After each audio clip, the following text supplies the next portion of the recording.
ප්‍රිය දෙයින් ඈත් වෙන්න වෙලා අප්‍රිය දේත් එක්ක එකතු වෙන්න වීමත් එක්ක තමයි මේ දුක අපිට ආවේ. සියල්ල දන්නා වූ සියල්ල දක්නා වූ බුදුරජාණන් වහන්සේ වදාලා අවිද්‍යාවෙන් වෙහිලා තණ්හාවෙන් බැඳිලා මේ සංසාරේ යන සත්වයා මනාප විප්පයෝගෙන් අමනාප සම්පයෝගෙන් ඇස්වලින් රූරා වැටුණු කඳුළු එකතු කළොත් සතර මහා සාගරේ ජලයට වැඩි කියලා. දැනුත් ඔය අඬ අර සාගරයට වතුර එකතු කරන්නේ. අදටත්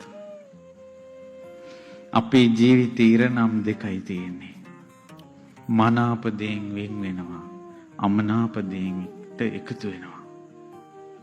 ඔය සත්‍යයෙන් පැනලා යන්න හදද්දී අපේ හිතේ ආවේගය එන්නේ. හැබැයි අපි පරදිනවා. ඒකයි හිරේට වැටුනේ. ඒකයි නිරේට වැටුනේ. ඒකයි දුර්ලභ මනුස්ස ජීවිතේ අහිමි වුනේ. අපි පෙරදුන නිසා. ඒ නිසා ලෝක සදාතනික සත්‍ය වෙනස් කරන්න සටන් කරන්න එපා. ලෝක සදාතනික සත්‍ය අවබෝධ කරන්න සටන් කරන්න. කුමක්ද සදාතනික සත්‍ය?